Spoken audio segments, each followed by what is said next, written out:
personally, there's a lot of stuff I want to pick your brain about. I know that you had a TikTok, it got duetted, I believe you're talking about.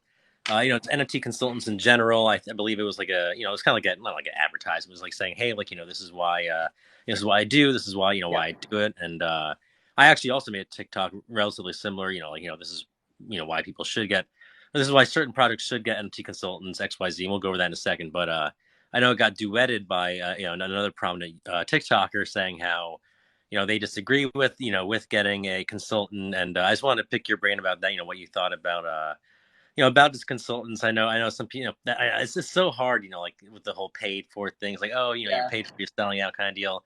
So like, what do you think about all that? My thoughts toward it are some people aren't business minded. They're not in a business sense. They're not thinking in a business sense. They're thinking more on a content creation side. I'm thinking more of a hybrid. And so he was more upset that he was like, why isn't it for free?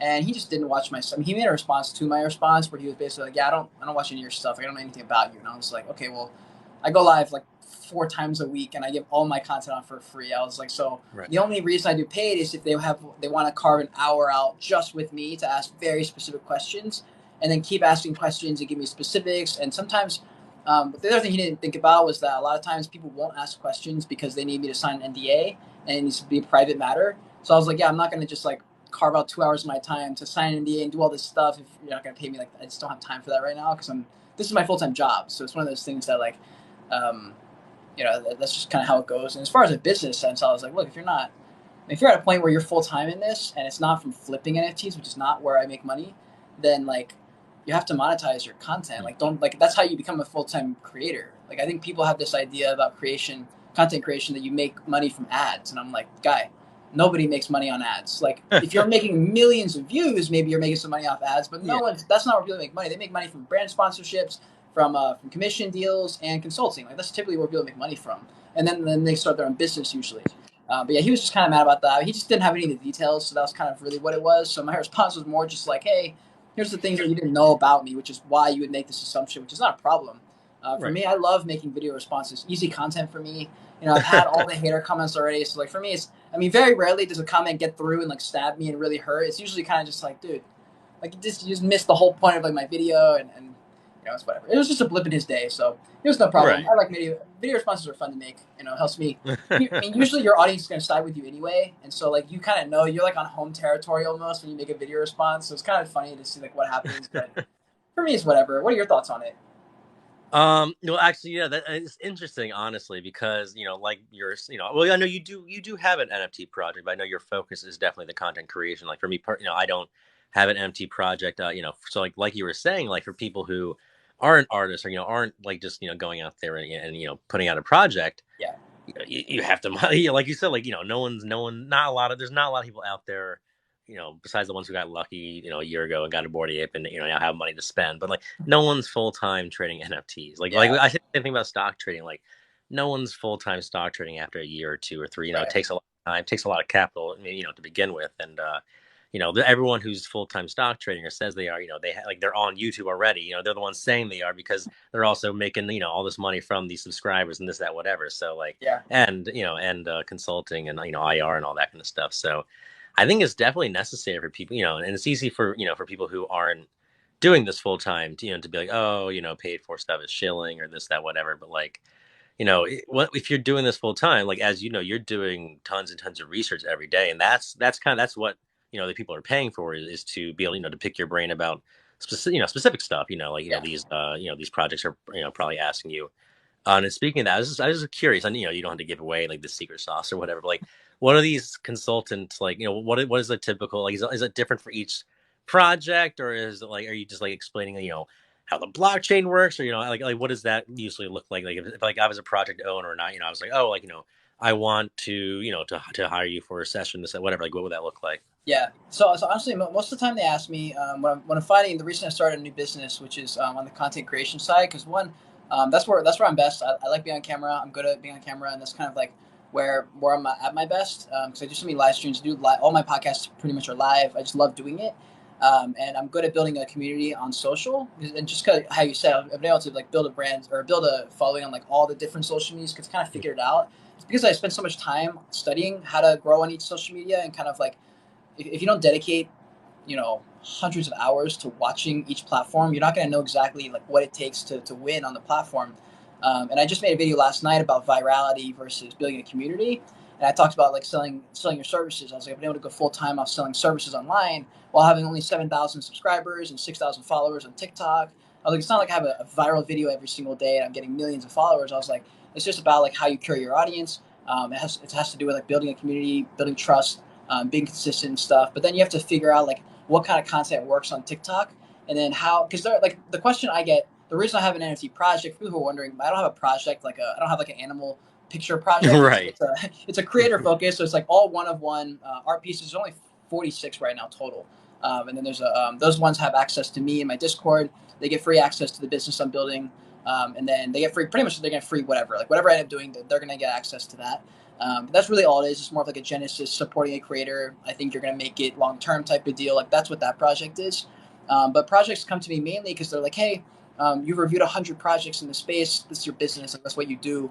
What are you seeing that sucks from projects? What do they need to focus on? And typically the answer revolves around content. They're like, a lot of the people are like, look, here's my idea. I just started a project like the other day. Like, how do I get it off the ground? And usually, like the answers are pretty much the same, and that's why I've made videos, multiple videos now, where I'm like, hey, like you guys don't need to be hiring me for consults because all the information is for free. The reason they hire me for consults is because they don't feel like doing that research. They don't feel like going and finding that stuff, and that's where for me, like to pay for someone's time for an hour so I can just ask them everything I need to ask them at once. That to me is worth it, and that's because I come Yeah. from more of like a business angle. Like I'd rather spend $200 or how much money to go talk to someone that has the answers I need. They go figure it out and spend 9 hours doing it on my own. That's kind of where it makes sense in my head. But if you're not like doing stuff like that kind of thought process isn't really a thing. And so I think a lot of people on TikTok right now, they don't have any business sense. A lot of people making NFT projects have no business sense, and they don't have any. They just don't like. They're not in that world, and so it's hard for them to kind of like understand what that means. And it's one of those things like once you immerse yourself in that world, once you're trading NFTs, you look at money differently because everything's expensive. You look at a gas fee of $150, you're like, not so bad. But then Right. someone in the real world would be like, oh my god, like $4.99 extra for a sandwich kind of thing. You're like, no. And it just kind of like changes the way you think a little bit. But they usually ask me about content stuff, like how do I build the brand? And it's tough because the problem is a lot of them have no brand. Like they have Mhm. nothing. They're like, yeah, it's a project about penguins. And I'm like, okay, what else? Like, well, that's And like kind of it. I'm like, all right, well, that's why your project isn't doing well. And then like let's reverse engineer this. Let's talk about like what matters to you. What kind of content can you make that would kind of formulate a community around? What kind of like value can you offer? If you're a yoga teacher, start making content about fucking yoga and then make the right. project somehow about yoga. Like there's just ways that for us being content creators, it almost feels like second nature.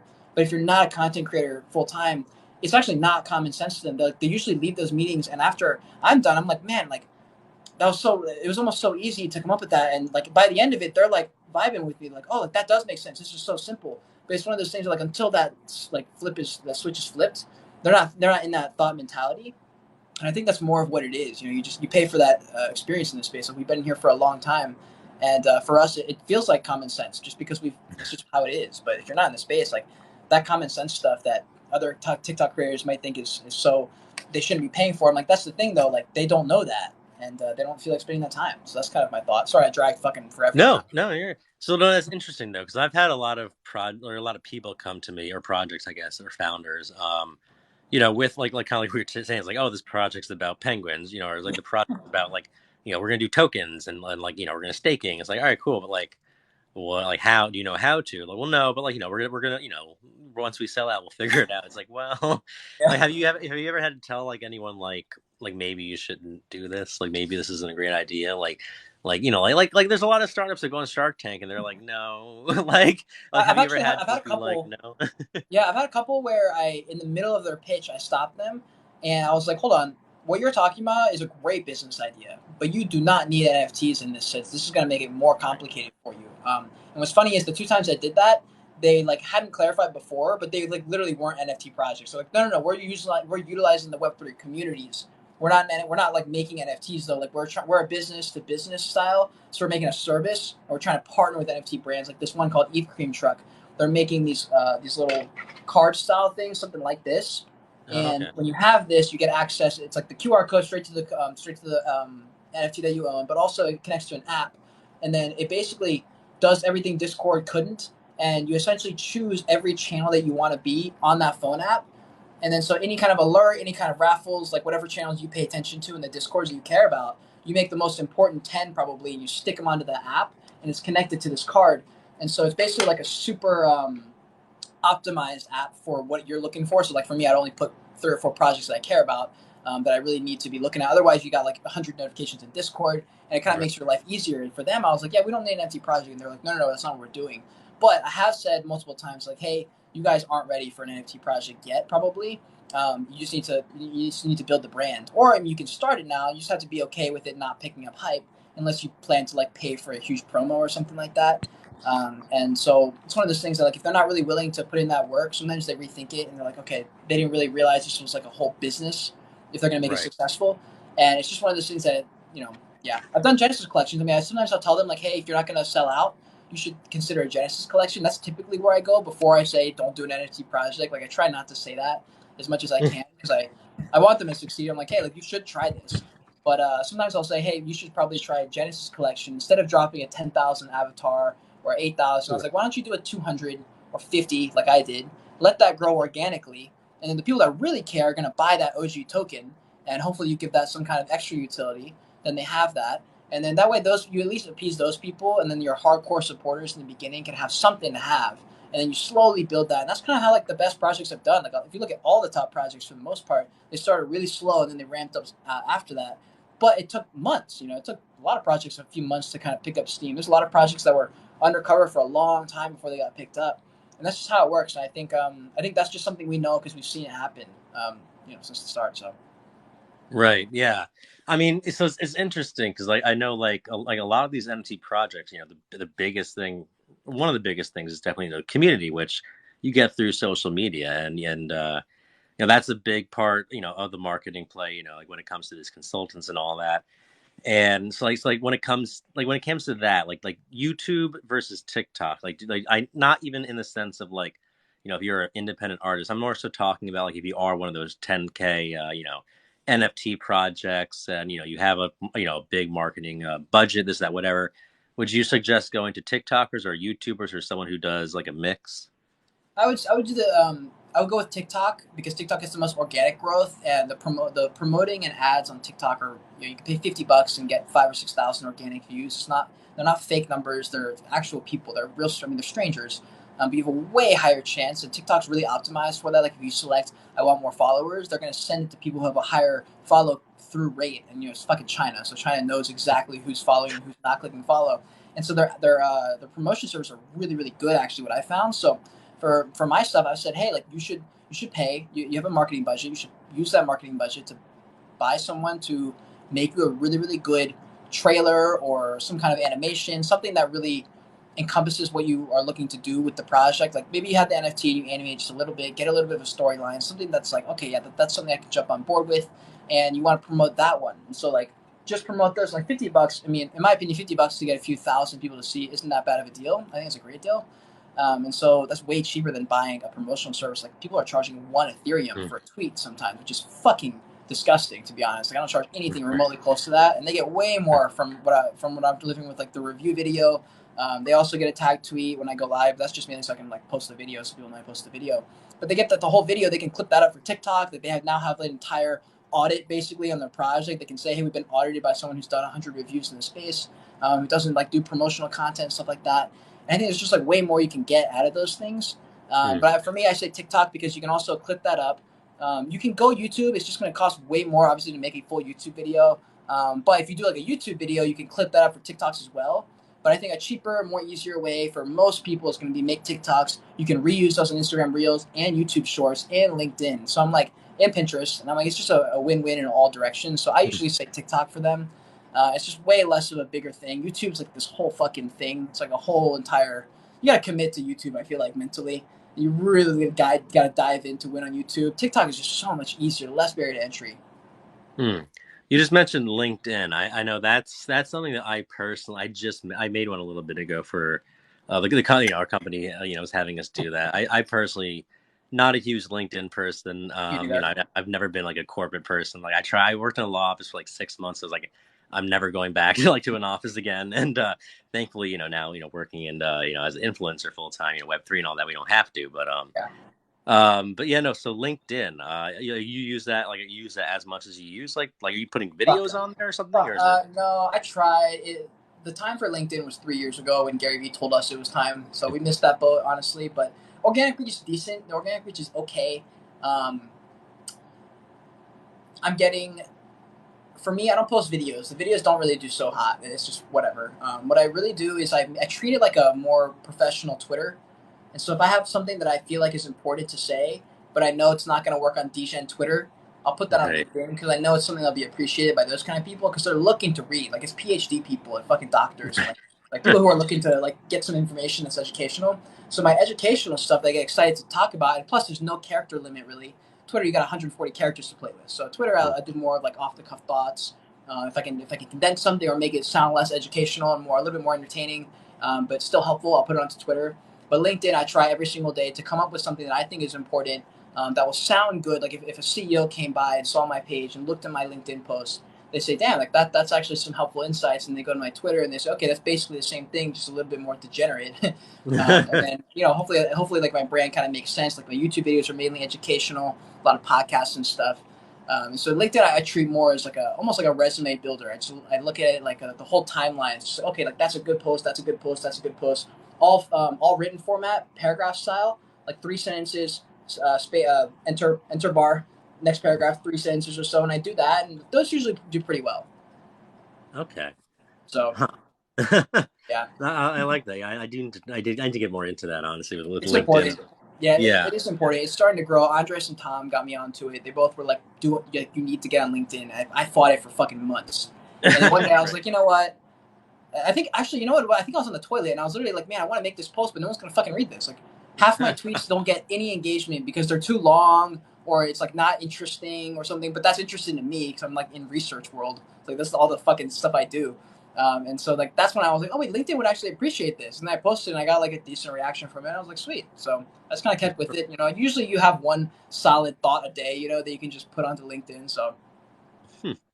what's up, Joe? So I know you mentioned the paid for posts, like the paid for TikTok ad, earlier. Um, so it worked. You said it's like it's worked for you. Like $50, you get like real views. Have you tried that for YouTube or Twitter and had any No, success? I've never tried ads on YouTube. I don't even know how. So I've never done anything Yeah. with YouTube. If I was really really struggling for like any kind of work or commission work or something, I maybe would think about it. But I've mainly done it with TikTok, and I'm trying to think what else. I haven't done it with Twitter. I don't even know if you can do it on Twitter. No, I guess you can do sponsor posts on Twitter. Hmm. I don't know. Twitter. I mean, they all kind of grow organically. I just think for me, TikTok was so easy. Like it's literally a button on. You can do it on the app too. Like there's another one on a different website that may be a bit better, but you can literally click promote on a TikTok you have right there. Click the promote button and then just choose 3 or 4 things and like boom, you're done. Like now you're promoting it. So it's super easy on TikTok, and Wow. they do pretty well. You don't even have to. I mean, it's not that dialed in. Like if you're trying to make it a full time job, that would probably not be the smartest thing ever because you don't want to rely on that because it's not completely optimized. There's only like very small. There's like 7 or 8 different topics that you can kind of go between. Like I want to make it educational. I want it to be about finances. I want it to be about video stuff, and you can kind of like tailor it to be a very specific audience. But there's not that many options to do it. I'm just kind of doing it for extra people. Like I usually do it for extra followers, people who are going to follow or have a higher chance of following. And then I usually choose just certain videos where I'm like, this is a good representation of me, my brands, what I'm trying to do. And I'll promote a video every now and then. Like, like for every 50 videos, I'll probably promote like two, just for Okay. fun. If I'm like, no, I want a few extra thousand people to see this. I think this is helpful. That's kind of fun. Right. That's So, smart. Huh. yeah. I know, like the TikTok you made, or I think it was maybe the YouTube I saw. You're talking about how for you, you looked at more as an investment. You're putting $50 Yeah. in. And the TikTok you had, and that you were doing that for, it was to get clientele, which for the NFT projects, like that's a big thing. A lot of these projects seem that they go and they pay marketing for like just like random stuff, like oh hey like like retweet this, or like there's like stuff that isn't really gonna equate to bang for their buck, if that makes sense. Like, like it'd be like for one of us, like, like paying to, like for me, like just paying to do like one of my random like news posts. It's like, Yeah. yeah, that'll get a lot of views, but that's not going to really do much for me. Like, and like it's Yeah. not going to be worth it. Whereas like paying for like, for you, like this is what I offer. That definitely makes sense. But yeah, I just wanted to talk about, because I was watching your YouTube channel, or your, some of your the longer videos you have going on there, or like the new types of videos, the like the Joyage, and Mhm. I know, like when I, was talking, first started getting to influencing, I thought that, like, oh great, like, my company told me, oh, you start making YouTube videos. I'm like, all right, I'm gonna like follow myself around with the camera all day. Like, how is this gonna Yeah. Yeah. work? And then I realized it's not, not everyone has to do that. But I see that you actually are, you've done some of that kind of content. What has that been like now, like I posting and being? fucking hate I hate vlogging with a fucking passion. I hate it so much. I come from a videography background, and so it's impossible for me to enjoy my day if I'm vlogging. All I do is stress the entire time.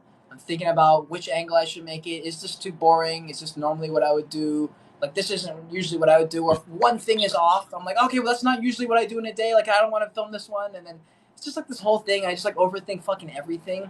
I would do a day in the life, no problem, if I had a cameraman following me around the whole time. If I was just like, hey, here's $100, just like all day, just charge my batteries and just have film, just roll. Everything I'm doing, just roll. Unless I'm sitting here doing nothing, roll on me, and I won't have to think. I don't have to put up the camera, like set it up over here, because I'm like thinking about like analytical shit. Like, do I need to be like this angle, or would this angle be better? Should I do a wide shot and a close shot and B roll?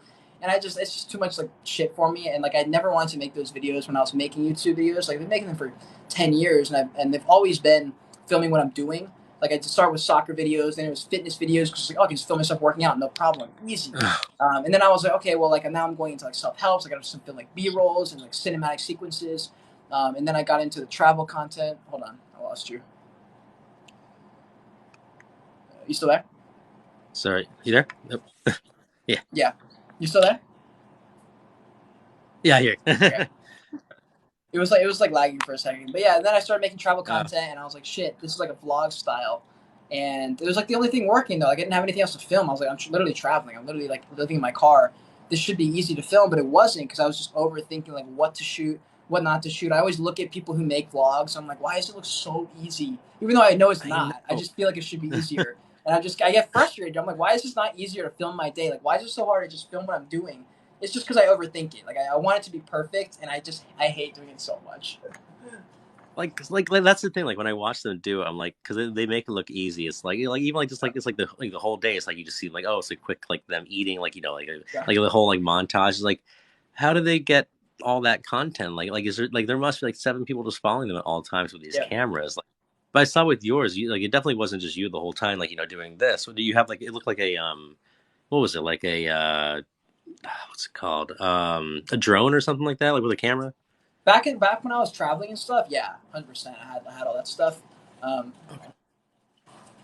it's raining in Seattle. It's like you hear the fucking water like right next to me. How can I make this? I Like don't know oh, if like there's nothing I don't know comes if there's in. anything I can do.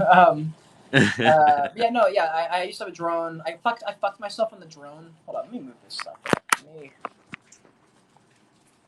Wait, can you hear that? Is that really loud?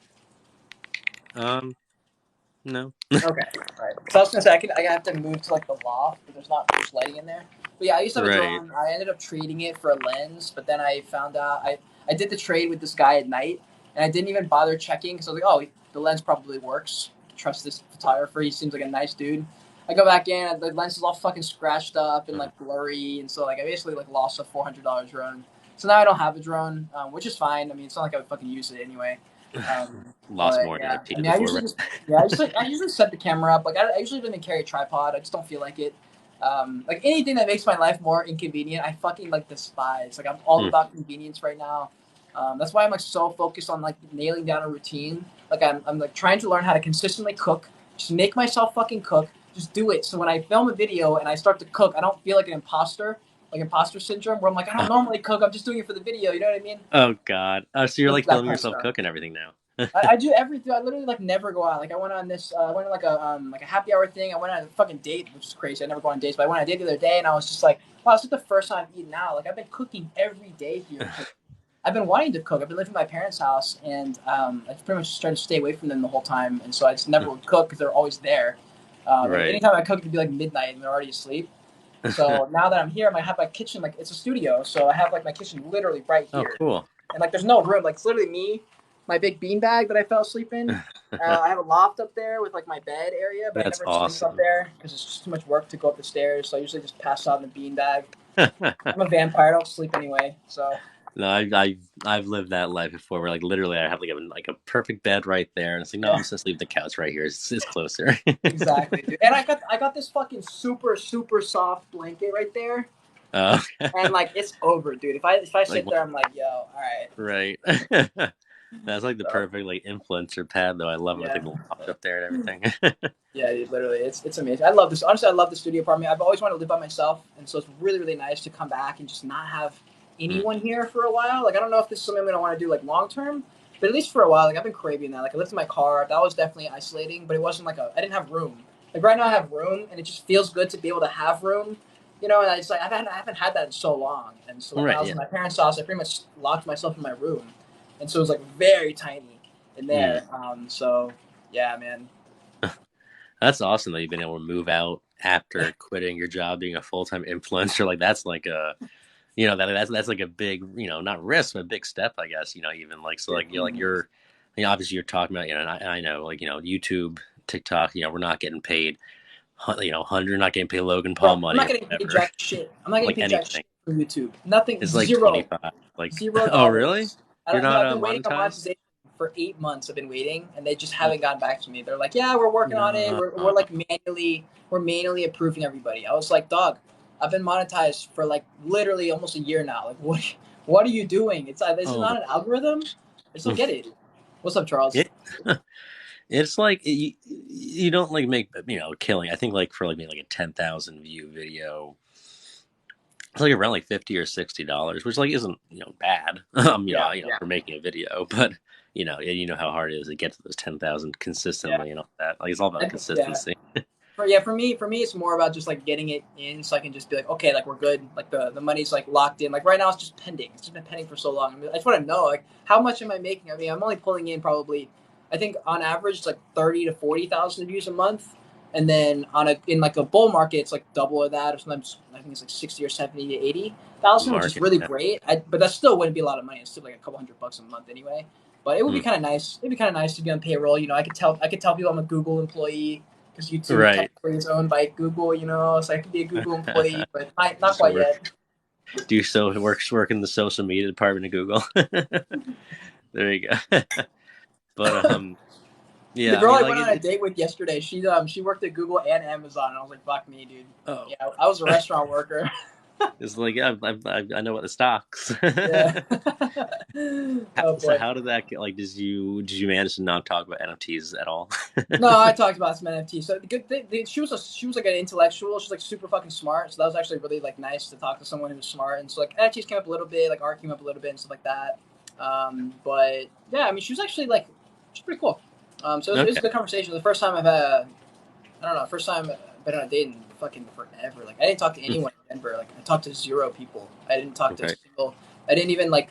I don't think I met anyone at all. Like I went to the gym, which is in my neighborhood, and then I had my parents. Like I didn't let myself talk to anyone because I was like, this is my time to just lock myself away and just make YouTube work, which is great. But it was definitely weird. It was definitely weird. But I've done so much talking and podcasts and stuff that I'm pretty comfortable, just in general, speaking to anyone. And I've done so many community service or customer service jobs that I'm comfortable just in all types of conversations. So, like it's usually no problem for me. And I went to like one happy hour with some NFT crypto people, so that was kind of cool. But I'm thinking about getting like a bartending job just for fun, just to like Yeah. meet someone who's not in NFTs. And I just want to bartend. But we'll see if we have time. I don't know. I don't know if I have time yet, but Yeah, it's also just good for content just to be out there again. that's true. That is very true. Yeah, there's a bar literally right downstairs, like not even 100 yards from my apartment. There's two bars, and I'm like, I can work at one of those. I don't, I could do it. I just gotta commit. As soon as NFT NYC is over, I'm gonna go, and I think I'm gonna Right. try and apply. But I only have like 2 weeks, and I have to take a week off. So, yeah, Charles, I'm in Seattle right now. So you're gonna still be able to do the full time, like all the daily YouTube and all that kind of stuff. I'm gonna try and do it all. I'm gonna try my best to do it all. So like the bar would probably have to be a max of 3 days a week, no doubles. Like I could not do a double. Um, and yeah, I'd probably just do like a couple 5 hour shifts a week. I think that would work. I think I would be okay if I did that. It kind of depends on like I have this new business with the content. So if that business picks up to where it's something that takes a lot of time, I may not be able to. But I'd love to ideally get some time outside of like the home office if I could. Right, right. Yeah, that I definitely, being full time, before it was stock trading and stock trading influencing, and now it's the NFTs. Yeah, It's nice to get out there, every so one often, hundred percent. uh, Have you been able to, or are you doing like because I know you're full time working for that company, but you're doing a shit ton of content. Are you able to do anything else? I know you said you like to go to like the restaurants and like, hang out with your guys or with some of your yeah. guys and girls. But is that basically like the life right now, just content and then going to hang out with them?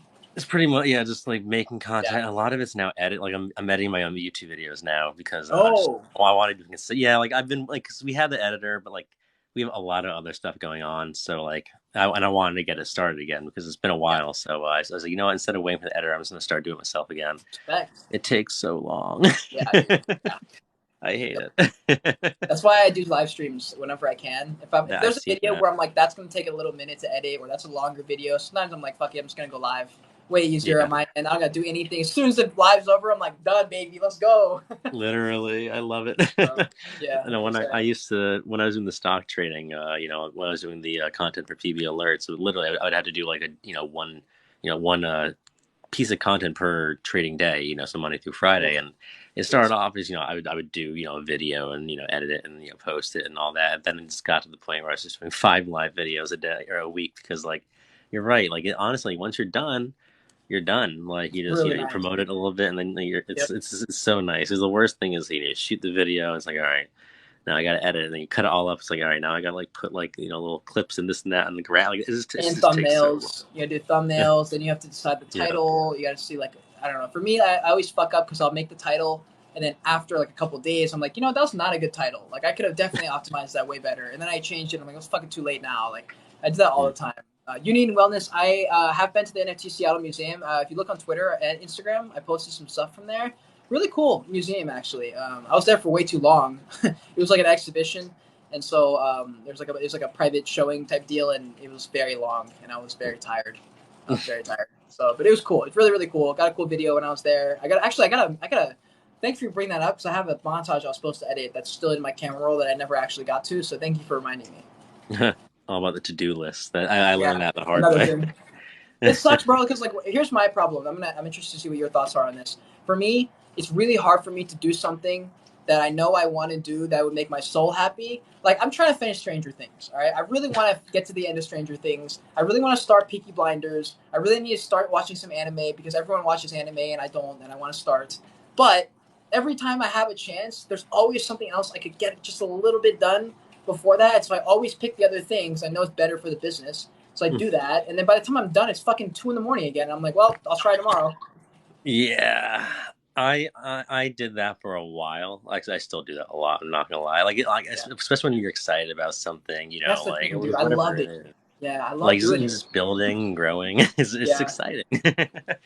But no, it definitely it definitely helps to take like I definitely had a few months where it's like I need to like not do this. Like I just like just like for a month, just like not like go freaking like 80 hours a week and yeah, I mean, yeah, I definitely saw a little bit of a drop off, and because it's a full time thing, and especially, and it's like 3 full time jobs because you're doing yeah, the editing, you're doing the content shooting, you're doing all the SEs, making sure you have all the right hashtags, this that whatever, like and yeah. all that kind of stuff. So like, it is like doing 3 jobs at once. So it is either you compromise and you stop growing. Like I guess it really depends on if you're young, so it's like if you want to kick your ass for the next like 2 years, like, not have a social life, and then hope that the next 7, 8, 10 years, because of that, Yeah. going forward, are gonna be That's worth kind of it. how I think. That's kind of how I think. I saw some guy make a YouTube video. He was like super. So I forget who it was. Someone I look up to. I think it was Tom Bilyeu or someone like that. He was like, "Look, in your 20s, fuck your health, dude. Like literally fuck your health." He's like, "You will be able to fix it when you're 30." He goes, "But you can't fuck your health up when you're 30." He goes, "You can't fuck your health Right. up when you're 40." He goes, "You can't fuck it up when you're 20s." He goes, "How many people drink themselves to death in their 20s and then they look beautiful in their 30s and 40s because they fix their life together?" I'm like, "Yeah, that's so true, Right. actually." And everyone who set themselves up grinded their ass off from when they were 15 to like 20 something. If you're trying to win, if you're trying to like get rich and like be like whatever all that means, if that's what your goal is, which for me it is, I've always wanted that. Whatever childhood trauma made me want that, I have no idea. But that is, for whatever reason, that's what I want to do, and I can't stop until I'm there. I don't even know if I'll ever get there.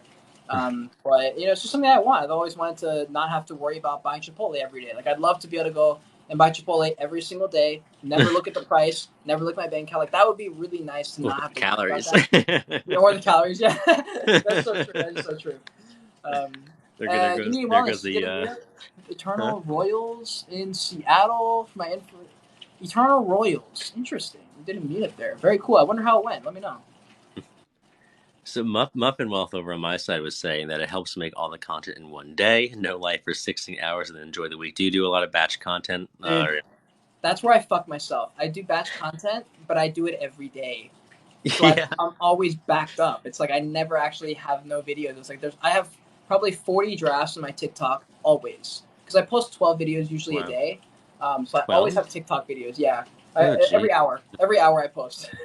So it's wild. On TikTok, that's the only way for me that I found that works. It does work. Wow. Like, I know it works, so I just stick with it.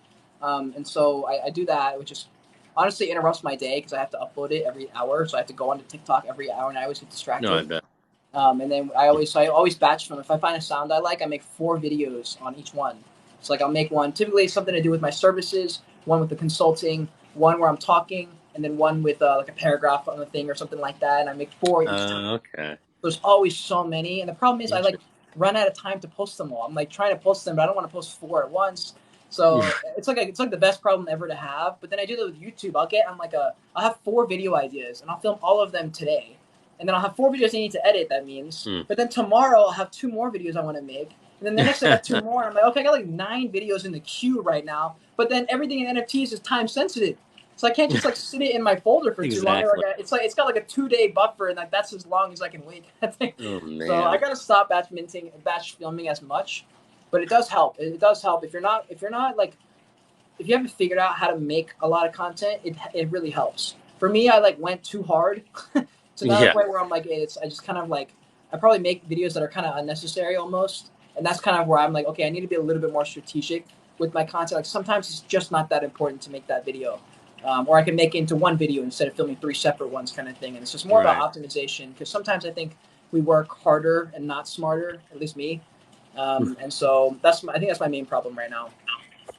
That's interesting. Yeah, 12 a day. That's a lot. I do. I try to do 3 a day Mhm. on the main channel, and I'm getting back into it now with the old channel, like my, I guess, like vlog channel. I don't know, like Yeah, NFT influencer channel or whatever you want to call it. Where you do like the sounds and all that yeah. kind of. So I did that for a while, and then I switched over to this channel actually, where it's like like this split screen kind of deal. I love Like this style, bro. editor. It's a really, really good one. I watch literally every time you go on. I'm like, fuck. Well, I gotta strap myself in for the next 40 seconds because I'm watching it.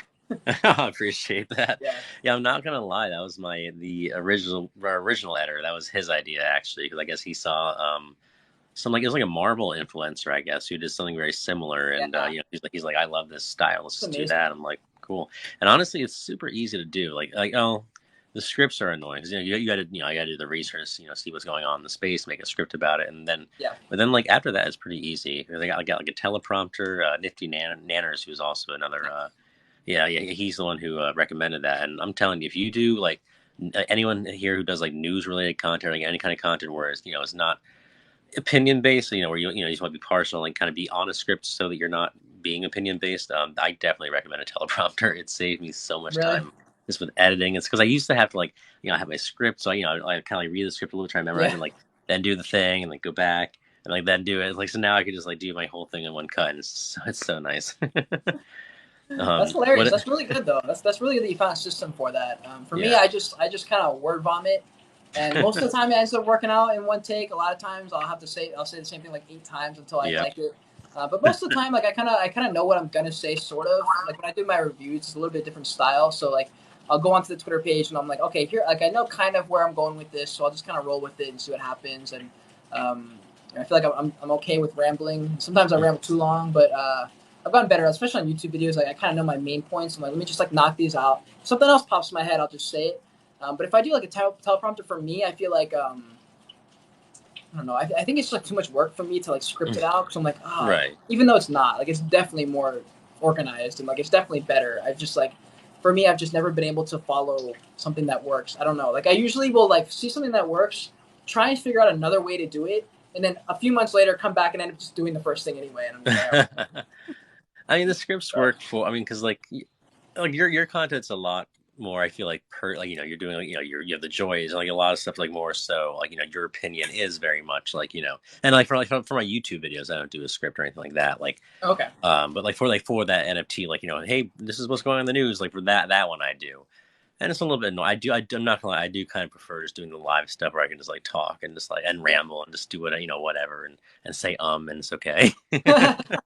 That's the worst. Like whenever I say like and I know it's like edit my own YouTube videos, like oh yeah, now I have to worry about that later. It depends on what you're trying to do. You know, for me, like, I'm trying to be an entertainer, podcast host. So for me, like, teleprompter doesn't make as much sense for what I'm trying to build longer term. There's some videos where maybe I should do a teleprompter. Maybe it makes more analytical sense. But for me, like, I feel like I'm trying to build my gift of gab. Like Joe Rogan's just able to speak at length. Like Right. Lex Fridman can just kind of string words together, but it's like an art form almost. Like you can Mm. get good at it over time.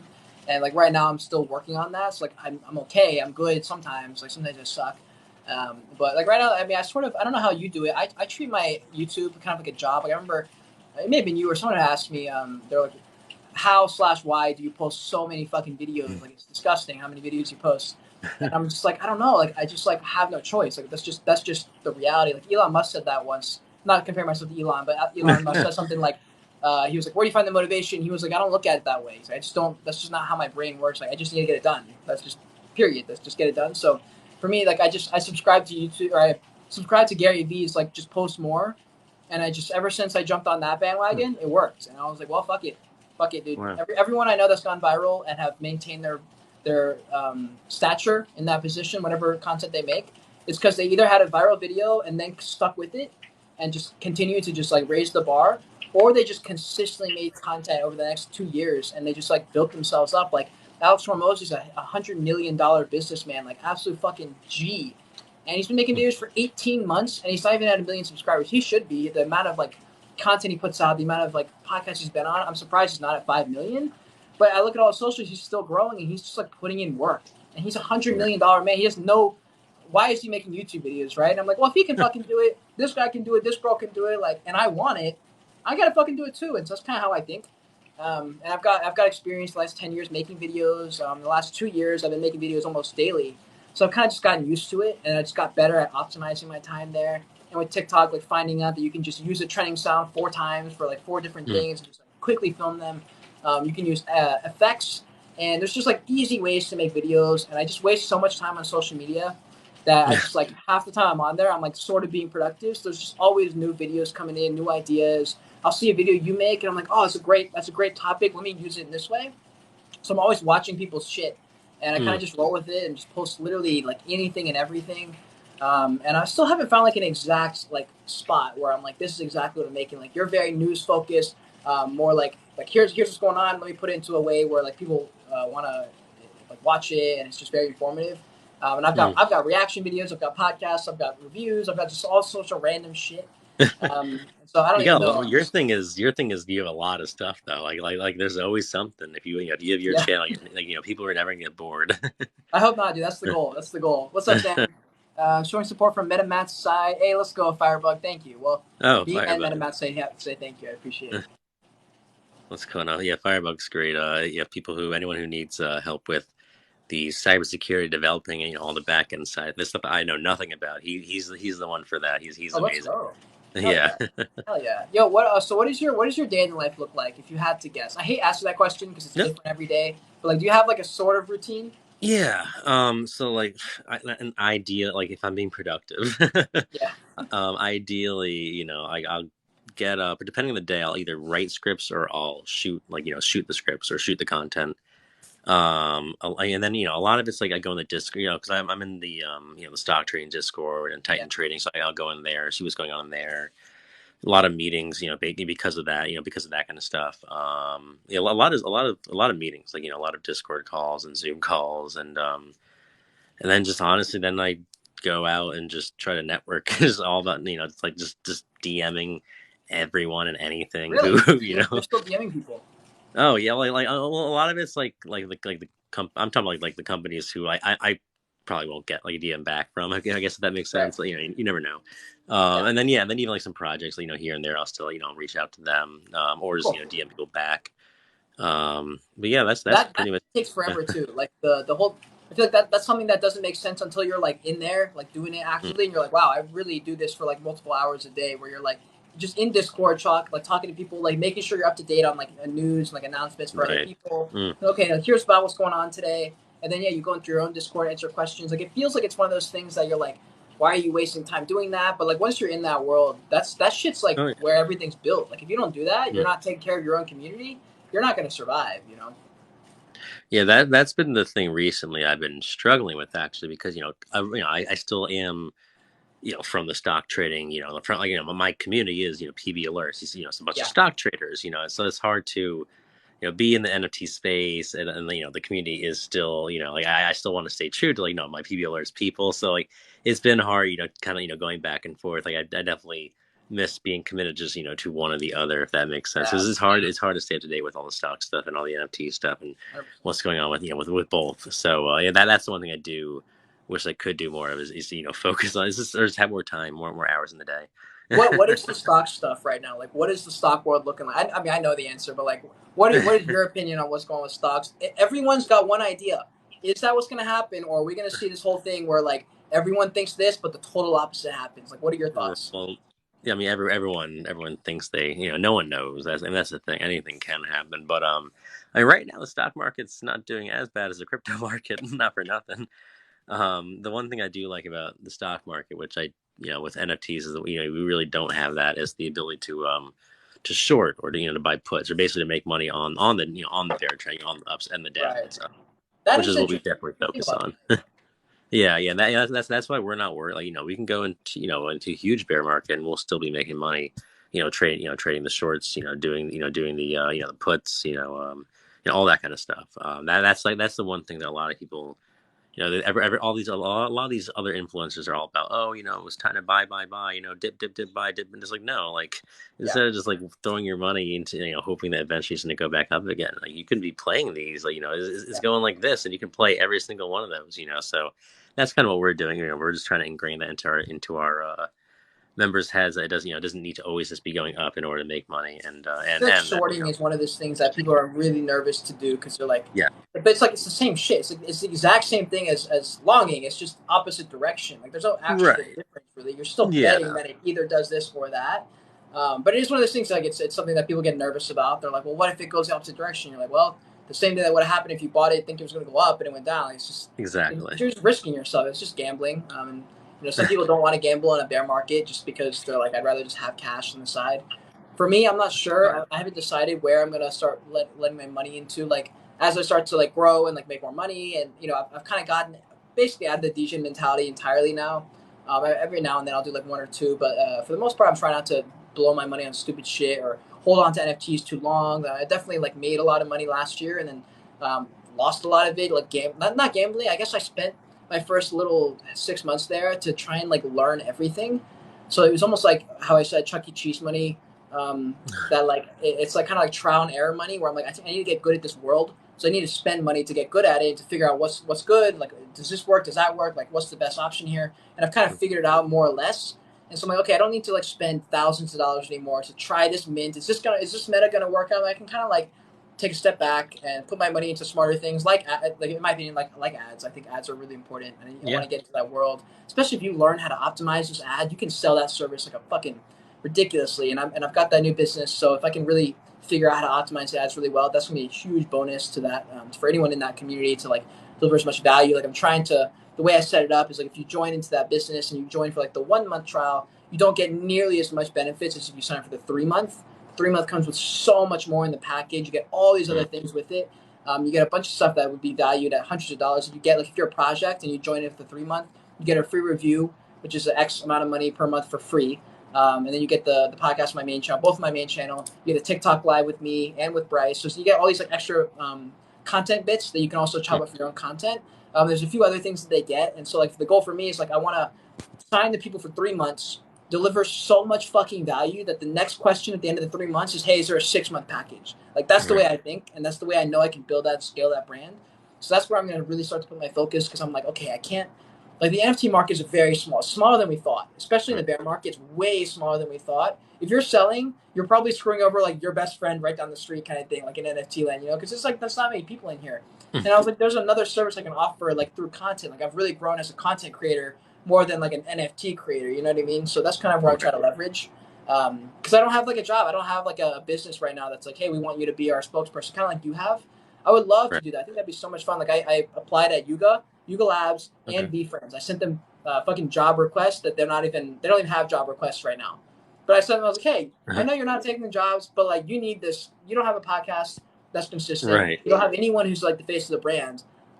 Me. I was like, pick me. I can do this. I can actually build this for you. I've already got it started. Like, let's do this shit. Like, I just need a platform. Like, I have my own platform. Right. But I was like, it'd be fucking cool. So, I mean, I think it'd be fun. I just like being on camera. That's like where I flourish. So, I don't know. We'll see.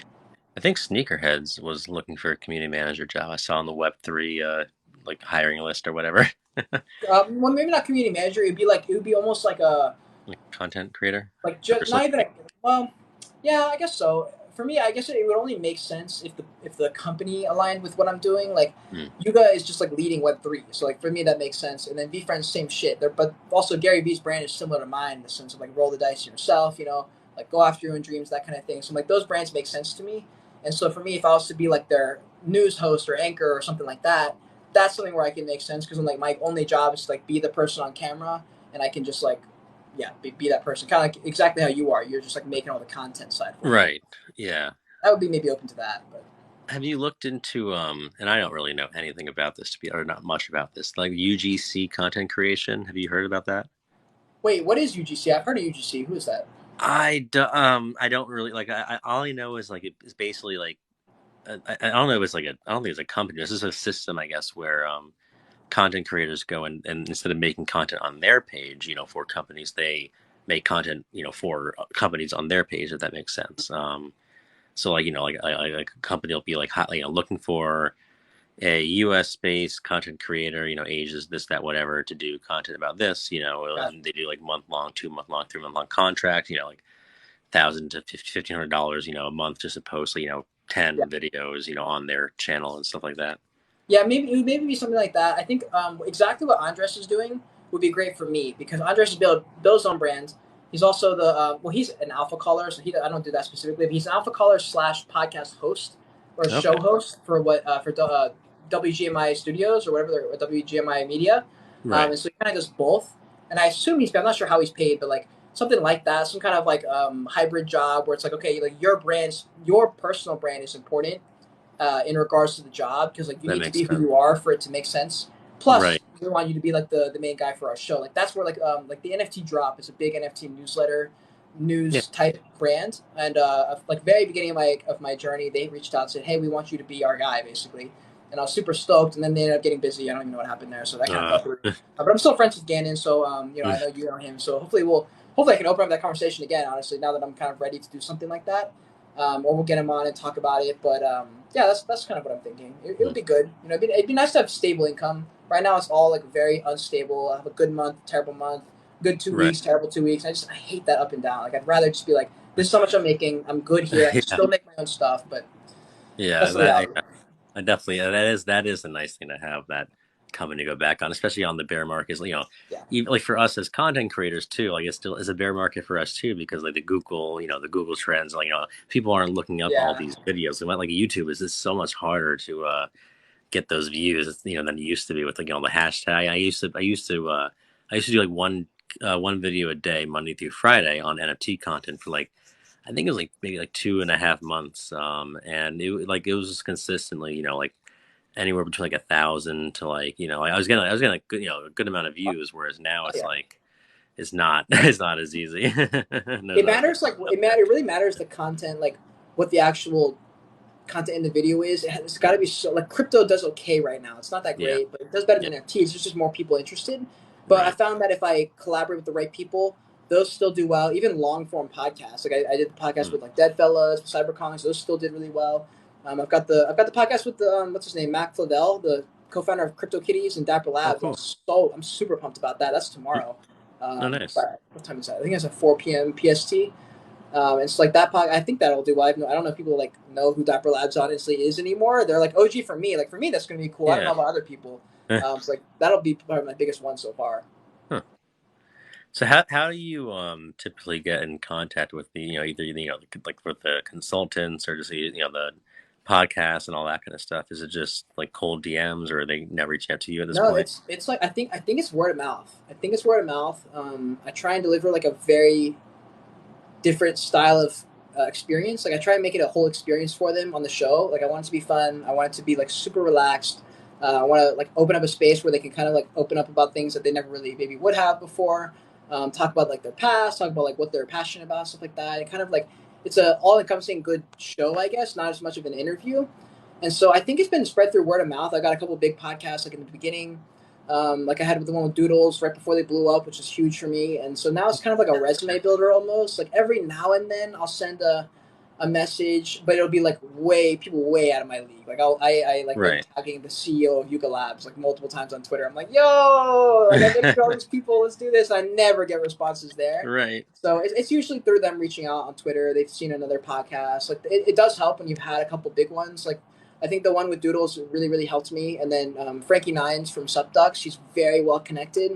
And I assume that's where they found him. Like otherwise, I don't know where. Because like Mac emailed me and was like, "Yo, like I loved your show," and I was like, "Wait, what?" And I was like, "You watch my show?" Like, yeah. I was like, "Oh." It's like, "Yeah." I was like, "I'd love to come on." I was like, "Oh my god, yeah. What the fuck?" And so that's usually how it happens. Just random. Actually, no. Dead Fellas was a cold DM. I Oh, cold DM Betty, nothing. And then I cold DM'd her manager, and I found that yeah. I didn't even know. I just like saw her. She was following this dude, and I was like, oh wait, I know this guy. Or I had like mutual friends, so I followed him, shoot him a DM, and I was like, yo man, like I interviewed all these people. It's been really fun. Like here's a couple examples of like some like a highlight clip or something. If Betty wants to come on, I would love to facilitate like a long form piece of content for her. Really dive into like what she's passionate about, and like just like kind of like butter up a little bit and say something along those lines. I'm like, look, and I would love to do this live, get the audience engagement in there. That helps me too because like Mm. they're going to bring their whole audience in. That's usually how I do. I just network with certain founders. I think what else?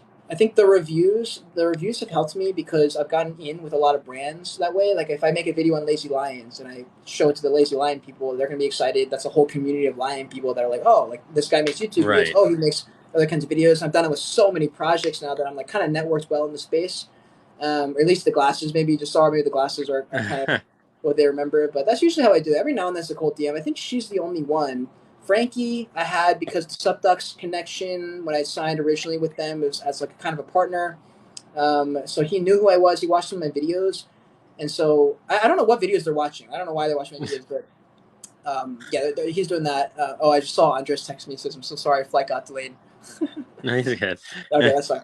But yeah, it's usually that. I think he had DM'd me in the beginning before I introduced the podcast, and he was like, "Yo, like I like your stuff, blah blah blah." And I was like, "Oh, cool." And I didn't really say anything. I didn't want to get anything out of him at that point. I was like, "Okay, well, he likes me. I'm gonna keep that there. I'm just gonna continue doing my shit, build and build and build, and then eventually I'll bring him on for a podcast and see if he wants to do that." And I think I shot him an email or I think I shot him a DM and I was like, "Yo, man, like I know we had talked about maybe doing a show a few months ago." I was like, "Super down to do it. Get that one core piece of content out for you. You don't got to do nothing. You just got to show up. I'll take care of everything else. I'll take care of the marketing. I'll take care of everything else. Just show up. Like, what do you think?" And he was just like, "Yeah, you got 30 minutes." And I was like, "Perfect." So that's kind of how I I do love it. I love that. He's like Yeah, hard stop. It's like yeah. okay. That one was stressful because of the 30-minute timer. I was just like, I wanted to make it worthwhile to people watching, but also worthwhile to him. I didn't want him to leave thinking he got like gypped or like it wasn't a good Mm. show. And I was like, I need to like somehow balance this like intense questions that are good and helpful to people, questions that he hasn't answered before, but I also got to introduce who he is. So I basically watched like 7 podcasts he'd been on, took all the notes. I was like, okay, here's every question he's ever been asked. I cannot ask any of these. And I basically was like, okay, then narrowed it down. I got like 4 or 5 questions I wanted to ask him. And then I basically, like, right when I got him on, I hit him with, like, okay, guys, this is Frankie Nines. If y'all don't know him, he's the founder of Subducks. He's been on this podcast, this podcast. He worked with Gary Vee. He did this and that. Like, all these things that most people wouldn't have known. So that way he was impressed. You know, he's like, okay, he did his homework. And then I hit him with a question I'd Mm. never heard him ask, like, right from the get-go. I was like, what was it like working with Snoop directly? What was it like working with Gary Vee, being in the room with them? And I think that was the first question, just kind of caught him off guard, and then we just kind of vibed for the whole time. And then like really like right at 30 minutes, I was like, "Okay, man, thank you so much for your time." He's like, "Yeah, man, I gotta go like right now." And so it was just like that was stressful though. I was stressed a little bit. Yeah. No, I'm See you, not one gonna. Yeah. OG. Bye. What's that? I was Oh. just saying hi, bye to one OG bud. Thank you for saying, man, or girl.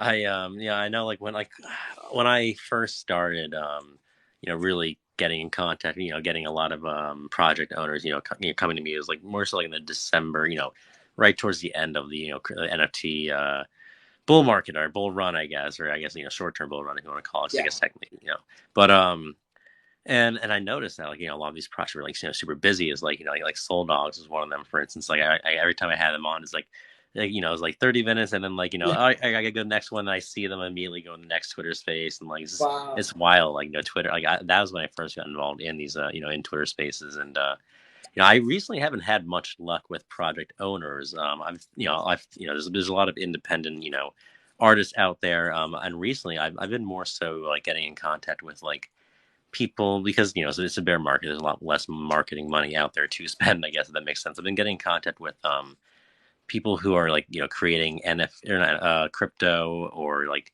DeFi Yeah, apps or it's like services or building this that stuff that's whatever. different. Yeah, exactly. I've had a lot of luck with those, for like different influencers looking for different types of Yeah. maybe not getting luck with projects. I think that's something I definitely would recommend is like One thing that might get help back. you too is the way I kind of worded sometimes when I talk about, hey, like especially if they go on my podcast once, I usually tell them at the end like, hey, listen, if you guys ever have anything coming up and you want just a little bit of like basically free marketing, you can kind of speak at length. It doesn't have to be a full podcast. You can kind of just like almost like a late night show. When Yeah, like when someone has a new book coming out, they're going to late night shows. I kind of structure it like that way, and so people mm, usually get excited about that because there's something like physically they can gain from that. They're like, this is like a full piece right. of content, and like hopefully they'll reshare it to their own audience, and like that's always fun. So I kind of gear it towards something that they can get out of it. And I'm like, look, this is also a great way to stay relevant. I'm like, let's be honest, Dogepound is not relevant. It's not relevant to anyone who's not a Dogepound holder. Nobody knows jack shit about what's going on. So that's a limited number and a limited bigger number. Like it's not that many people in general, and then even a smaller number inside of that. And I'm like, look, you're not relevant. And like I'm not relevant like in the grand scheme of things, but I'm like more relevant to you because of my more general channel. So I cover all NFT stuff. Dogepound's only worried about Dogepound. Lazy Lion's only Right. worried about Lazy Lion. So like unless you're a Lazy Lion, you're not really worried about Lazy Lions. You don't care. You don't know anything. And so for them to be like, okay, like this is an opportunity for us to get in front of people that wouldn't normally come to our channel. So that's kind of how I Right. structure it. It's like I'm kind of like an all inclusive, talk about everything, and I'm just trying to build my own IP. Where they're like, okay, the Joyous Kingdom is somewhere we can go where we can get a whole variety of people. We have DGens, we have 14-year-old kids, we have 35-year-old guys.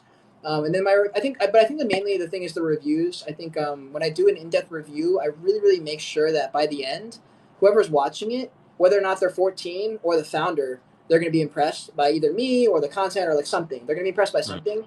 And I think that's the videos that they probably watch. Like I assume Frankie watched the Subducks video. I assume that's why he found me. I don't know why else you'd have been on YouTube looking at NFT stuff, or like maybe market updates or something if I make something that's really time sensitive. But other than that, like I assume that's where they found me or seen my stuff. So I just kind of like make videos that are geared toward a certain audience, even if it makes less views. Like I made a video that was very much geared toward very specific stuff. Like I made a video called today, why watching female creators will 10x your Yeah. business, meaning only business owners are watching that video. Like no one's gonna watch that video unless you're a business. Like why would you watch that?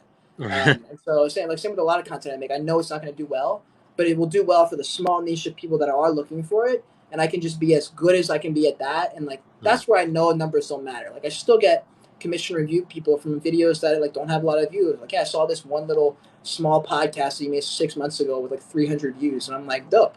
And like they don't care Right. about that. They really don't care about the numbers. So I've been surprised, just pleasantly surprised, but for the most Yeah, part, and yeah, I definitely feel like like especially I've seen a lot of how do I say this nicely? I've seen a lot of people in the NFT space who are doing who it seems like are doing this the social media thing, because they it feel like they have to, if that makes yeah. sense, Oh not yeah, because they want to. 100%. And there's a bit you can tell it's very obvious. That was me at first. I'm not gonna lie. When I first started doing content, like I liked the idea of it, but I definitely wasn't like I wasn't like you, where I was like picking up a camera, doing Yeah, soccer videos and this that whatever. For me, it definitely was part of the job. And then I stopped doing it. And I was like, well, I really did enjoy that, and then I got back into it, and now I love it. But no, I definitely can tell you can tell like the difference between people who generally want to be there, and want to create good content for their viewers, and like through podcasts, through the interviews, you can tell why they're there. And I think that does really. I think that people notice that, like with your That's a good content, point. That's a especially. really, really good point. I never even thought about that. I think that's just something subconscious that we probably just Yeah. act like when you go on a show and you're like the host or something and you're able to bring that energy. They'll Mm. typically try and at least like match it or try and get up close, especially if they're more timid. If you come in high energy, but not like annoying high energy, but just Right. passionate. Like I'm so Right. excited to talk to you. Like I'm really, really interested in this very specific thing. Like usually if I get someone and I can tell they're kind of awkward, they're not really comfortable on camera. I'm like, okay, let me ask a very dialed in question that makes them like, okay, I don't have to like think of stuff to talk. I kind of know the answer, so they'll kind of, or no, they'll know the answer in a sense, where it kind of makes them not think about the fact that they're on camera. They're just like, oh, that's a Right. good question. Like, what is the answer? Like, oh, I know the answer because I'm a nerd, and they come up with the answer typically, and like that's usually how I start, and then I can kind of go, okay, like. Why were you interested in that? Like, why were you so good at that? Like, did you do that in high school? And I kind of like use conversational skills there. But I love doing that stuff, and I mean, for me, it's always been about inclusivity. When I was growing up, I was always the kid that didn't get invited to parties and was not invited Right. to the little circle of kids standing outside the school before class. I was like, man, why the fuck won't someone like invite me in there? So like that's kind of how I treat my shows. I want people to feel included in the conversation, especially in a three-way show where it's like three people. Sometimes one person will get kind of left out for a few minutes. I'm Mm. like, okay, let's make sure to bring it back to someone, ask them a specific question, make sure they feel like they want to be there, kind of thing, you know? Yeah, no, I like that you mentioned that about about the podcast, about keeping the guests comfortable, because it's not Yeah, a lot of people think it's just about, oh, I'm hosting a a show, a Twitter space, a podcast, XYZ, whatever. I have my 5 questions. As long as I yeah, ask these really 5 good questions, it's good. And and even if it doesn't make sense, like as far as like what's going yeah, on, like they ask those 5 questions. It's like no, like you're making a yeah, show. You're making a exactly. story. You want the podcast to be a story so people can listen to it, in like later on, and actually enjoy it. And I could tell you understand that. It's very much kind of going with the flow, but also knowing what you're Yeah. trying to do, and what the what the introduction's about. Oh, and Mm. it's this, that, and then get to the main point. I Yeah. think that's definitely lost on a lot of a lot of people. And I think that a lot of founders realize who's doing this to because they want to make content, and who's doing this because they saw a space that oh, like this is my chance to Yeah. to get rich quick or whatever. And sometimes it goes out the fucking window, dude. Sometimes I have a list of questions, especially if someone like big, and I'm like, I need to nail this. I need to make sure I get some of these important questions because they'll really like benefit the conversation if I ask these questions. I just gotta fit them in somewhere. But sometimes that shit will go out the fucking window. Oh yeah. Sometimes they'll hit me with something I wasn't expecting. I'm like, all right, we're going this way instead. And like Oh, I'll try and come back if I can figure out a way to loop a question in it. I think it's important. If it's something that's totally out of nowhere where I'm like, this is no way I'm going to be able to ask this where it makes sense. I'll hit them with the segue of like, all right, this question has nothing to do with what we just talked about. Give them about 1 second to buffer because I read that somewhere where it's like if you tell them something like I'm going to give you bad news or I'm going to give you something that's going to make you confused about something, you can only give them about 1 second to react because if you give them more than 1 second, they start to panic. If you give them less than 1 second, they're like bewildered. But if you give them about 1 second, they're like, okay. And then I go, boom, question. And I'll ask them something random as fuck. Or I'll say, hey, speed round. Like, let me just answer these as fast as possible. Just like, I just want to get through these. Like, what's your favorite color? And then I'll hit them with like, what was your childhood trauma? I'm just kidding. I won't say that, but like just something like that. that's And that's great. that's kind of how I do it. But yeah, sometimes it goes out the window. Just kind of go with the flow. And it's I think it's built up over confidence as you do more and more podcasts Yeah. that you won't shit yourself if something doesn't go exactly as planned. In the beginning, I always had bullet points. Now I have less and less of that. I'll have a couple, but for the most part, I'm focused on the energy. Like the vibe is really Mm. fucking important. Like you need them to at the end of it not feel uncomfortable as fuck. And if they Right. do, it's not gonna leave a good taste in their mouth. So at the end, like you want to leave on a really fire note. Like I always do the code word at the end. I usually tell them to do their first name, all caps. Like just get them like everyone chanting their name in the chat, so they're like, "Fuck yeah!" Like that was awesome. And then I'm like, "All right, peace," and we get out of there, and it's like kind of leaves on a good note. And so those are just Yeah. kind of things that like things I wish other people would do, especially like on shows that I'm on. I'm like, man, I wish they had done this differently. Like that's what I'm gonna do in my show, and like that's why I'll be different. Like that's how I got all my jobs. Like I worked at an orientation leader because my orientation leader sucked. I was like, I could do that Right. better. So I said, I'm gonna make an experience where someone doesn't feel like shit. So I went and became an Right. orientation leader, and I try to be the best. Same with like a Verde. I wanted to work at like a restaurant. I was like, I'm going to be a server. I'm going to be the best server ever. And the same with podcasts. I was like, I love watching podcasts, but I see all these interviewers and they're not good. They're terrible interviews. I'm like, I could do this shit. And so I was like, I'm going to be Right. the very fucking best. And honestly, yeah. So that's kind of where like that's where everything starts. It's just me seeing someone else doing it not as good, or seeing someone get uncomfortable where I'm like, I want to do that, but better. I don't know. That's just how I think. Yeah, I'm not gonna lie. I've only actually written notes for one interview I did with Maverick Finance. It was like a really important one. But other than that, like Right. I literally just like there's some where I like just pull up the website like 5 minutes before because I feel like if I like overthink it, it's like I'll just like pull up the Yeah. website. All right, this is what they're about. Because quite frankly, if I already know everything, like no, like I want to learn from them. I want to know what I'm talking about. I want to be able to know that I don't sound like Right. an idiot. But I want to be genuinely asking them these questions because I feel like that's the best way to like to get to be in people's shoes, of someone who doesn't know what's going on is literally to be like someone who doesn't know what's they're going on, but with some kind of knowledge of the topic, if that makes sense. But Yeah, 100%. It matters who it is. If it's someone who's like mm, well known and they've done 100 podcasts, that's where I'm yeah, like, okay, I need to do research here because I don't want yeah, it to be just another podcast. If it's someone who has no right, podcast experience, I'm like, okay, I can pretty much go in here blind. I just need to know some things, but right, for the most part, that's where it's just vibes. Just gotta focus on the vibes, ask yep, funny questions, tell stories. Like if I run out of stuff to talk about, I'll tell a random ass story that has nothing to do with anything. And halfway through the story, I'll figure out a way to loop it back somewhere. And I'm like, all right. right, like that actually. And then by the end of that, like once they start talking, I'm sitting there. I'm like, whew, that was a close one. There's been so many times. Like, I've even had times where like I'm kind of a space cadet, so like I'll be all right. Like all right, this good transition. Like I know I'm gonna talk what I'm saying. I started talking like blah blah blah blah, and then like oh like halfway through I'm talking like wait, what was the point? Like, what was I getting to? Like, where was I going with this? And then I have to like, if I forget, I'll just have to like, so yeah, so speaking of that, it was like go Yep, like just something completely that's random, how it like is. not even close to like what I was trying to say. So bad. That's the gift of gab, dude. That's something that some people have. Like I think we both have it. You can just ramble and come up Mm, with something. Like there's been multiple times on big podcasts where I've been in the middle of a or no, right before I say something, I have not a single clue what's about to come out. Like nothing. I'm just like my mouth is opening. I'm like, and then something happens, and like by the end of the sentence, I've just figured something out, and I'm like, wow. I don't know where that came from, but like a question came out somehow, and it was good, and I'll roll with that. And that happens all the fucking time with me, dude. Just start a thought, and you're like, oh well, hopefully that goes somewhere. right. Yeah, I've had a few TikToks even where I was like, I'm in a good mood. Maybe I'll just like shoot like let's just see what happens. Yeah, yeah. It's But fun, no, dude. that's I fun. fucking love that. It's great for dates too, or like meeting new people.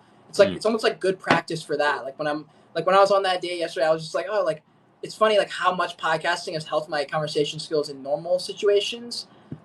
And it's okay like to also like have moments of silence too, where you kind of just like I mean not really on a podcast, but in like real life you can have a little bit more like longer pauses. If you're like walking somewhere, you can kind of like look at the scenery or whatever. But it's just kind of like comfortability and stuff. Like that's really what I focus on. If you can focus on making for anyone who does podcasting, like making sure the guest is comfortable and not just feeling like tight. That's really all it is about mm. podcasting. Other than that, like you'll come up with shit to talk about. But That's funny you say that because I definitely have seen some of my podcast stuff like come up in real life where like I'm like talking to someone I realize like wait why do I keep like I'm like interviewing them like I what am I know I've done doing that like before what too. am I Yeah. doing like stop or like I'll like explain something like three different ways because this is how I do some of my videos like so everyone Oh understands my god, it's like why am I like this like in real that's life. fucking hilarious. That's actually really funny. Yeah, no, I've definitely done that where I've asked a few extra questions. I'm like, Yeah, man, it's like hopefully this doesn't sound like I'm grilling them. yeah it's like I don't even care like why am I asking this isn't like what like what Yeah, that's that funny is though. awesome. Yeah. But yeah, no, as you can Yep. see, I'm definitely not at my usual station. I will be next Thursday. I'll have my real setup, the Wi-Fi and all that, so it won't Shit, be let's as. go. Let's Yeah, I'm go. traveling right now. I have visiting family and all that, and so I actually do have to get back to them soon. But True. Yeah, I I mean, know I'm about I to go know. live. I have to go Huh? live for YouTube in about 20 minutes, I think. Oh, So, perfect. Okay, yeah. yeah. So, I know next time we'll have Andres here. Oh, yeah. Hopefully, so we can definitely discuss some stuff he has going on as well. Yeah, 100%. I had a few topics I want to bring up. That all of us, for all of us, and I want to say for that because Yeah. I think it's interesting. I think all three of us definitely have very similar and different points of views and just experiences. When it comes to the NFT space and business influencing all that kind of Yeah. stuff. So, Yeah, 100%, dude. Yeah, and but if anyone has any last second questions here, you can yeah. definitely drop them in. but we covered a lot of stuff. I'd be surprised if there's something we didn't cover. But if there's something that you're Yeah. specifically wondering about, I don't come from a stock background so much. I understand the investing background from that world, but I don't like. I wasn't day trading. I wasn't shorting. Like I wasn't like paying that much. I usually just bought ETFs or That's mutual. smart. I have some like mutual fund or Roth IRA. But for stock stuff, I always stayed more safe. And then I Right. pulled everything out. I pulled everything out when NFTs came out. I pulled my Roth IRA out, pulled my savings out, pulled my Yeah, if you Coinbase out, can't and lie, said, "Fuck why it." not? Terrible idea. Terrible idea. But I think that's like how it is for people who do entrepreneurial stuff. They're just like, fuck it, all the marbles. Hopefully this Yeah. works, you know, and just Yeah, you you gotta put your move. all into it, otherwise you're not doing Yeah, it, right? exactly. That's kind of what I did. But now I now now I'm here and I'm like, okay, now it's time to scale back on the risk. There's no reason to risk this now because I'm here. I made that jump. I'm sure I'll make another one at some point. But like now it's time to kind of like lock in a couple things here. Like make sure my savings is at a place where I'm like I'm good for a while. Especially like if I have rent covered. If I was, for example, to make a few commissions or where I have some money and I set aside X amount of thousands of dollars, and I was like, okay, this is in a Venmo account now. It's only for rent. I don't have to worry about money now for the next 6 months. Like that would be something I'm really excited to do. I want to try that because I wouldn't have to ever worry about making money. I don't need to worry about commissions. I can only focus on the content. I'm really interested to see what that would do for my brain. You know, it's just never worry about money for those 6 months. Like that's something that in Batman, the Batman, the Dark Knight, I believe, with the Joker. Okay. It's when the what's it called? The not the lieutenant, the commissioner. He was talking to Harvey Dent, and Harvey Dent was like, "What would, like? Could you imagine having 6 months or 6 weeks of clean streets if we lock up all the thugs right now?"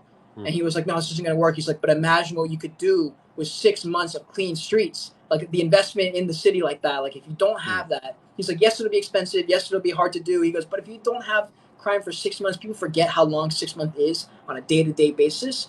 Like, like I spent an extra probably $1,000 on stuff in my apartment that would make my life more convenient and more Hmm. comfortable because I knew that if I had the extra $1,000 for me to invest to make my life on a day to day basis more nice and just like not as shitty, I felt like that would help me make me more money in the long run than the thousand Oh yeah. dollars that I could use for something else. That was kind of hard for me to like come to terms with for a while though because it's expensive to drop $1,000 on stuff that's kind of unnecessary.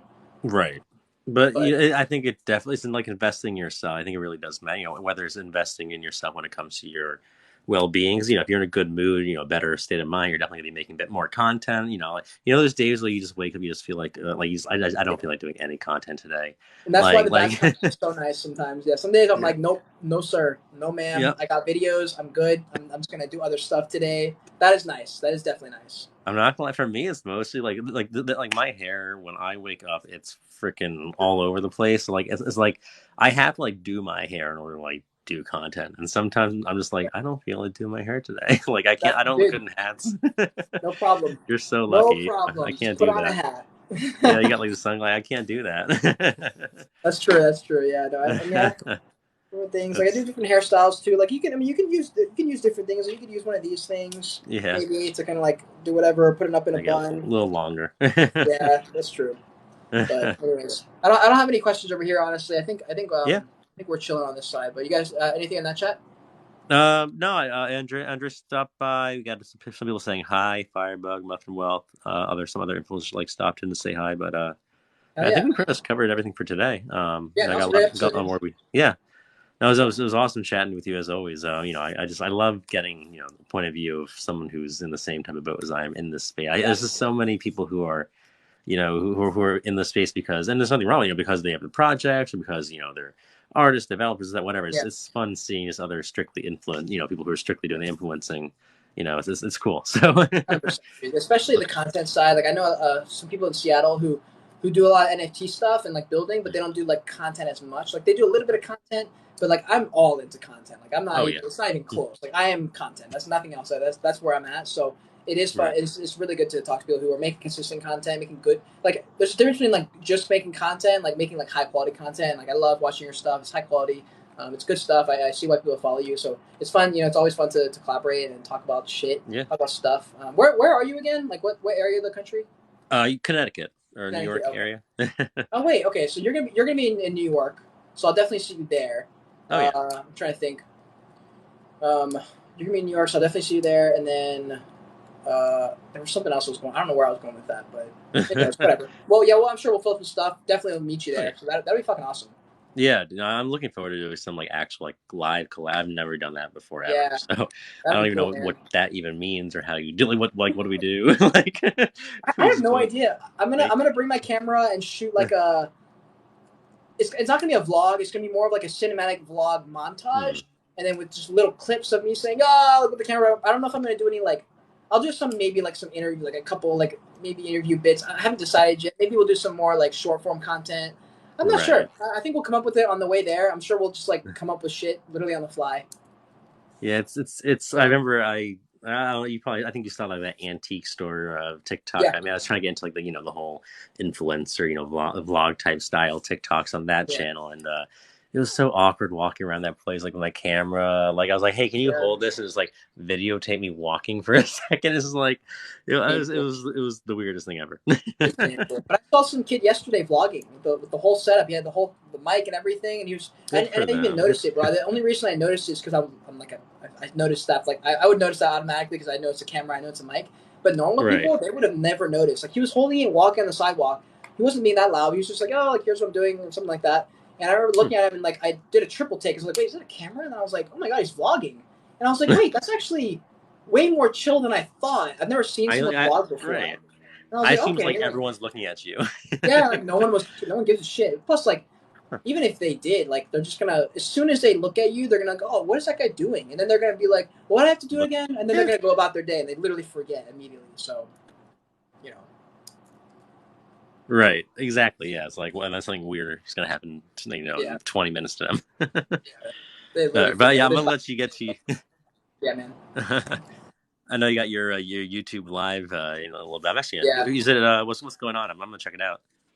It's the top five NFT projects that I think are underrated under one ETH. I made a part one, but Okay, I did three projects, and I thought there was a few more that were kind of like I think they're underrated. There's a couple that are like less expensive. There's a couple that are more expensive, but I was kind of like going to like the psychology of why I look at hmm. projects and value them in a certain way, and I'm like I think in a bear market they might be underrated. So that's that video.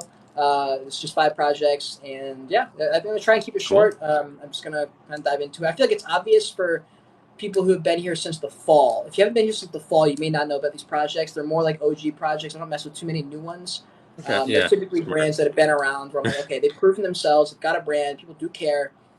So that's kind of the video. So That's the way to do. What time is that yeah, starting? that's going to be around 7, so about half an hour or so. All right, perfect. All right, well, I will Oh, yeah, dude. definitely see. I'll be in the comment section. Let's go. Let's go. Cool. All All right, man. I'll see you there, and right, I'll see take anyone care. else who wants to be there. Peace. Yeah, peace.